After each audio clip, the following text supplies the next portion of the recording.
பச்சை மிளகா நம்ம கார்டன்ல வந்த பச்சை மிளகா. சரி சீக்கிரம் எடுங்க, ஒரு 4 எடுங்க.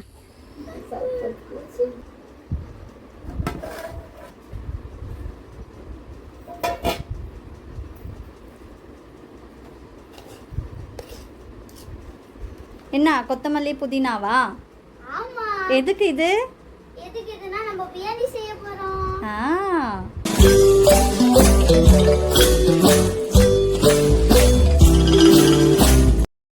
இன்னைக்கு நம்ம ஒரு சமையல் வீடியோ தான் பார்க்க போறோம். சண்டே சமையல். உங்க வீட்ல என்ன அப்படின்னு சொல்லிட்டு கமெண்ட் பாக்ஸ்ல கமெண்ட் பண்ணிடுங்க. சப்ஸ்கிரைப் பண்ணுங்க கைஸ், சப்ஸ்கிரைப் பண்ணுங்க. இன்னைக்கு நான் வந்துட்டு டுமாரிக்கா பிரியாணி தான் செய்ய போறேன். டுமாரிக்காவா அப்படின்னு யோசிக்கிறவங்களுக்கு இது மாட்டுக்கறி. ஸோ இன்னைக்கு பீஃப் பிரியாணி தான் செய்ய போறோம். அண்ட் இந்த வந்துட்டு நீங்க மட்டன்லயும் செய்யலாம், பீஃப்லயும் செய்யலாம், என்னோட ஸ்டைல்ல. ஸோ மம்மி வந்துட்டு இருக்காங்க ஆஃப்டர் லாங் டைம். மம்மி வந்துட்டு வேளாங்கண்ணி போனாங்க. ஸோ வேளாங்கண்ணில இருந்து நமக்கு என்னமோ வாங்கிட்டு வந்தோம், அதை கொடுத்துட்டு பார்த்துட்டு போறேன் அப்படின்னு சொன்னாங்க. மம்மிக்கு நான் வந்து பீஃப் பிரியாணி பண்ணாலும் இல்ல சிக்கன் பிரியாணி பண்ணாலும் ரொம்ப பிடிக்கும். ஸோ பிரியாணி பண்ணிட்டு அதுக்கப்புறம் மம்மிக்கு வந்து கத்திரிக்காய், எண்ணெய் கத்திரிக்காய் ரொம்ப பிடிக்கும். சரி எண்ணெய் கத்திரிக்காய் பண்ணலாம். அதுக்கப்புறமா வந்துட்டு ஒரு ஸ்வீட் இல்லாம எப்படி, அதனால மேங்கோ போட்டு கேசரி, மேங்கோ சீசன் இல்லைங்களா, ஸோ அதனால மேங்கோ போட்டு கேசரி பண்ணலாம் அப்படின்னு சொல்லிட்டு வாங்க நம்ம வீடியோக்குள்ள போகலாம்.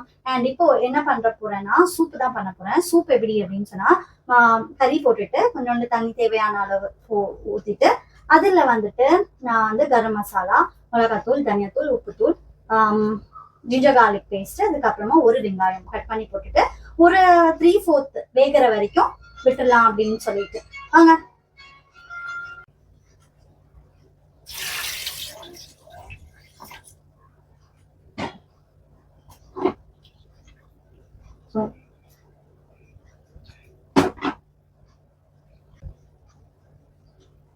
ஸோ தனியாத்தூள் ஒரு டேபிள் ஸ்பூன், மிளகாய் தூள் ஒரு டேபிள் ஸ்பூன், அதுக்கப்புறம் கரம் மசாலா,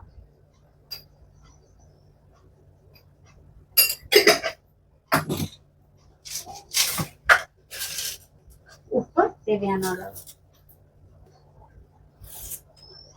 வெங்காயம் 1,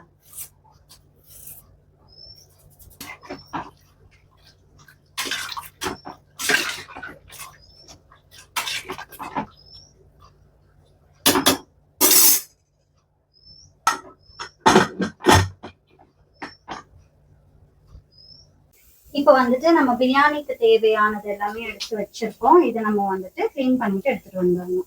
ஸோ தைரியம் என்ன பண்ணுவான்னா எனக்கு எப்பவுமே ஏதாவது சின்ன சின்ன ஹெல்ப் பண்ணிட்டே இருப்பான். இந்த கொத்தமல்லி எல்லாம் கிளீன் பண்றது, அவனுக்கு புதினா கொத்தமல்லி எல்லாம் எடுத்து கொடுக்குறது ரொம்ப பிடிக்கும். ஸோ அதனால அவனையும் நான் இன்வால்வ் பண்ணிப்பேன், சேர்ந்து சமைப்போம் அப்படின்னு. நானும் வரேன், ஜாயின் பண்ணிக்கிறேன், நீயும் பண்ணு. ஓகே. என்ன கொத்தமல்லி புதினாவா? ஆமா. எதுக்கு இது? எதுக்கு இதுனா நம்ம பிரியாணி செய்ய போறோம். சரி சீக்கிரம் பண்ணுங்க, டைம் ஆயிடுச்சு, அம்மா வருவாங்க. ஐயோ ஐயோ பஸ்.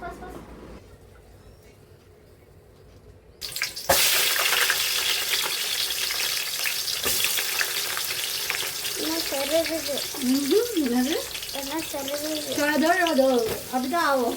ஒழுங்கா புடி.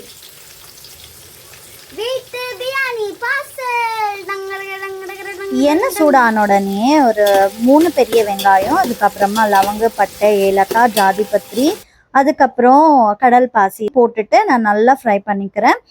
நல்லா கோல்டன் ஃப்ரை ஆகணும். அதுக்கப்புறமா தான் நம்ம வந்துட்டு மற்ற மசாலா ஆட் பண்ணுவோம். போ. யாரும் வந்திருக்காங்க गाइस, நம்ம தெரியாதவங்க. யாரும் இல்லையா?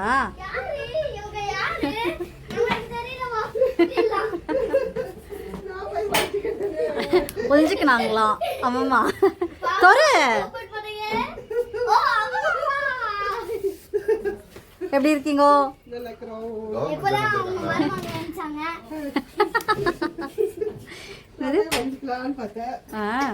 வளர்க்குறீங்களா? எவ்வளோ நாள் ஆச்சு வந்து? கெஸ்ட் மாதிரி வர வேண்டியது பொண்ணு வீட்டுக்கு. வா வா வா வா, வாங்க வாங்க வாங்க வாங்க வாங்க. ஒரே பேக் பெருசா இருக்கு. நம்ம வாங்கின்னு வந்திருக்காங்க ஷேடோக்கு. உடனே பேக் செக் பண்ணுவான். மேட்ச் பாக்ஸு என்ன பெரிய ஐட்டமா இருக்கு. கன்னு இந்த பக்கம் வா, நடுவில் வை, இங்க கீழே வை, அழகா கீழே வை பார்ப்போம்.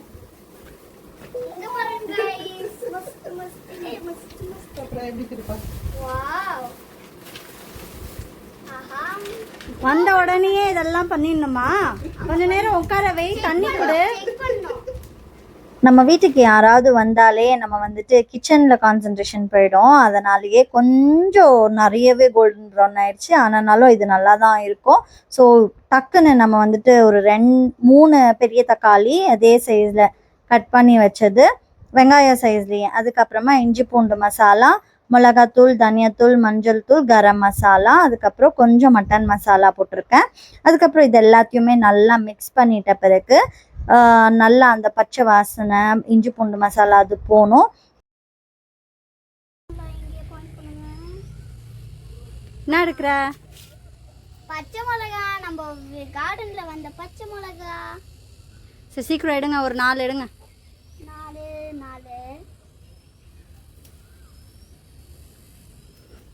எடுத்தாச்சு. வாவ், நிறைய விட்டுக்குது. ஆனா என்ன குப்பர் பாட்டில் எடுத்து வச்சிருந்தேன்.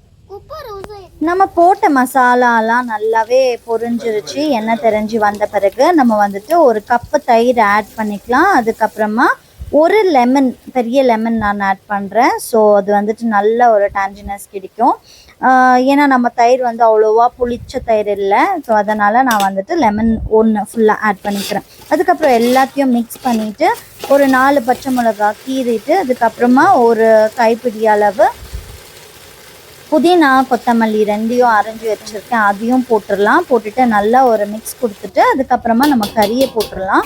அதுக்கப்புறமா நம்ம வந்துட்டு கொஞ்சம் நேரம் மூடி வச்சுட்டு அதுக்கப்புறமா கறியில் எடுத்த சூப் இல்லைங்களா, அதையும் நம்ம போட்டுட்டு உப்புத்தூளை போட்டுடலாம். அதுக்கப்புறமா வந்துட்டு இது எல்லாமே நல்லா ஒரு மிக்சர் ஆகி வரணும். இந்த கறியில் வந்துட்டு நல்லா மசால் பிடிக்கணும். அந்த மாதிரி எல்லாம் ஆகிட்ட பிறகு நான் ஒரு 3/4 வேக வச்சு பாஸ்மதி ரைஸ் தான் எடுத்திருக்கேன், இந்தியா கேட் பாஸ்மதி ரைஸை. இதை வந்துட்டு வேக வச்சிட்ட பிறகு நல்லா இந்த மாதிரி ஸ்ப்ரெட் பண்ணி போட்டுட்டு அது மேலே கொஞ்சம் நான் புதினா போடுவேன், நல்ல ஒரு ஃப்ரேக்ரன்ஸ்க்காக. அதுக்கப்புறமா ஒரு 2 டேபிள் ஸ்பூன் நெய் ஊற்றிட்ட பிறகு தம்மில் வச்சிடலாம். தம் முடிஞ்சிட்ட பிறகு ஒரு 10 மினிட்ஸ் தம் தான் வச்சேன் நான். அதுக்கப்புறமா பார்த்தீங்கன்னா பிரியாணி இப்படி சூப்பராக வந்துச்சு, நல்லா உதிரியாக. நெய் நீங்கள் பிடிச்சா போட்டுக்கோங்க, அது ஆப்ஷனல் தான். சூப்பரான பீஃப் பிரியாணி ரெடி. சாப்பிட்டு நாங்களும் நல்லா ஜாலியாக என்ஜாய் பண்ணோங்க. வாழை மரத்தில் போய் ஃப்ரெஷ்ஷான வாழை இலையை வெட்டி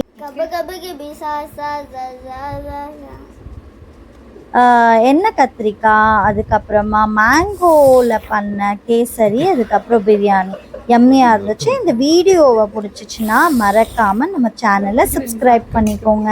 தேங்க்யூ ஃபார் வாட்சிங். See you on another video. Bye bye.